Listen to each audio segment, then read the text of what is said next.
your thoughts on what are your thoughts on if you love classic cars, then Donald loves you?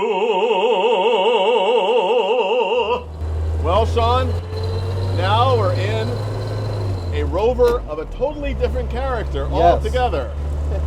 In our last video, you may remember that we were in this 1967 Series 2A gasoline-powered Land Rover that had been restored / modified to a level that no one at Rover in Solihull could ever have imagined. And now we're in this 1970, a newer example, which somehow seems a lot older, does it not? And this one is powered with a diesel engine. Yes. And obviously, for a number of reasons, the diesel engine models are much more common in their working environment on farms and estates and the like. So again, we're much more attuned to how and why this vehicle was created. Now, another very interesting thing about the diesel powered models, this one does retain its original Land Rover diesel engine. A number have been converted to other diesel power, including Mercedes. Yep. There are a lot of drop-ins that work, and they have their various advantages, as you may find for service and parts availability, torque. Although this is a fairly responsive engine. All diesel engines are good with low-end torque, and you really feel the difference between this and the gasoline-powered one. First gear in these cars is fairly short to begin with. Yes. In this one, it lasts about a second and a half before you have to get the heck out of that gear. Otherwise, you'll be buzzed to within an inch of your life. But very good when you're going up steep grades. And again, if you're using the vehicle for the purpose for which it was built, you like that. Yes. If you're driving to the grocery store, yeah, it can be slightly annoying. Well, going back to what you were saying earlier, what we were previously in, the restored, modified Rover versus the mostly original, which we're in right now.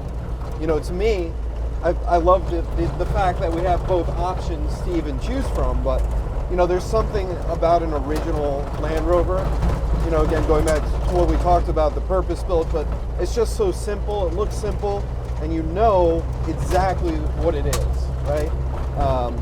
And that has a ton of beauty for me. And I was slightly disappointed when we ended our drive in the red gasoline-powered car that I had not put one stone chip on it. And this, unfortunately, I wouldn't be able to tell if we put another stone chip on it or not, because it's already well seasoned. Yes. It's like a great black iron frying pan.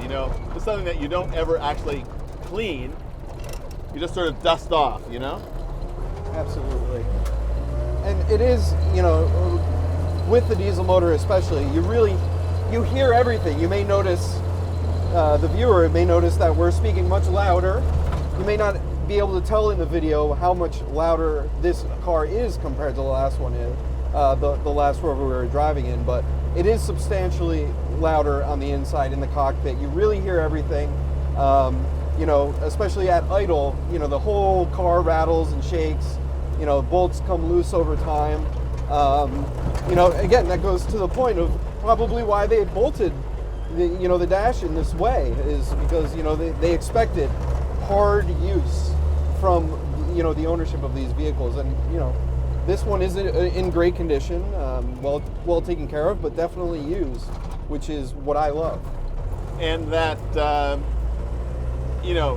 people today think about sort of industrial chic. Yes.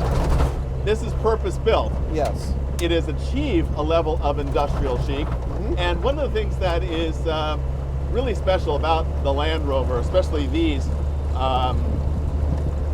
first and second series Land Rovers, and even to a certain extent the Defender 90s, is that they are truly classless cars. Yes. They're used by the most humble farmer and the richest duke. Absolutely. You know, it's just a tool that serves all purposes, much like the Austin Mini. Yeah. You know, it could be driven by secretaries and kings. Yeah, and to that point, you know, obviously the Land Rover Defenders, the later ones, the 90s, the 93 110, they're rare in the United States. And one of my favorite parts about visiting when my parents actually, they lived in London, was landing in Heathrow and seeing the airport vehicles. A majority of them were Defenders, and they were used for all sorts of different purposes, whether they were, you know, fueling planes. You know, they had some stair car Defenders. They, you know, they're used for everything. And I believe, you know, you Google the Queen of England, she could probably be seen driving every generation of Land Rover. Absolutely. And again, the idea of this is a vehicle that functions like a horse. You know, they're useful objects. Yes. You see them in the Hamptons, but you also see them on the farm field. And we're here on a farm. Yes. There is a definite feeling of liberation that you have driving a vehicle where you make your own roads. Yes. If there's a space between trees, you go there. And also, again, thinking about the condition of this particular car, it's great, well-used originality. The fact is that we're not worried about getting too close to that tree branch. None whatsoever. And worst case scenario, we do get stuck, or we get, you know, in an area where the car may, you know, get in a bog. We have the winch up front to get us right out. Exactly. Find the nearest strong tree. Yes. Attach yourself to it, and just make sure that you don't go off the other end. Although, of course, we all have seen those incredibly unfortunate videos in which people attach winches to things that are not terribly secure. Yes. And as the saying goes, went the day badly. But again, as I said, you know, that the other car that we drove was certainly well done for what it is. But this is a Land Rover. Yes. And I love the red series that we drove. Restored impeccably, rather, but there's just something about an original Land Rover. I will give a young person his say, but you couldn't give me the other one. This is the one for me. Yes. The one and only. I love an authentic experience, and that's exactly what this gives, an authentic experience. And if I want smooth, if I want shiny, I'll have a car. I don't want a 4x4 off-road truck to give me smooth and shiny. Not what it's there for. If I want a fine Italian sports car, I'll drive a fine Italian sports car. Or even an English sports car for that matter. Yeah. Just find a few boulders to climb. It is also interesting, now, given the fact that these have been working vehicles for so long, and that the enthusiast set that really loves these cars use their vehicles, what are your thoughts on the traditional collecting program in which the truly original object has the most retained value? Yes. So for me, like the Adrian, you know, if I have a car, I'm gonna drive it. I also collect vinyl records. You know, you could get a vinyl record that is in its sleeve, it's in its original shrink wrap.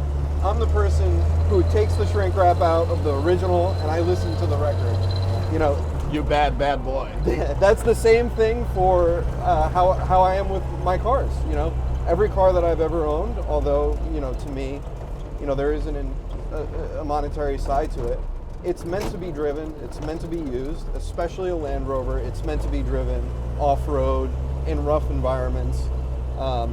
You know, so yes, there is the aspect of collecting and retaining a car to a certain level, but to me, I'm doing the car a disservice.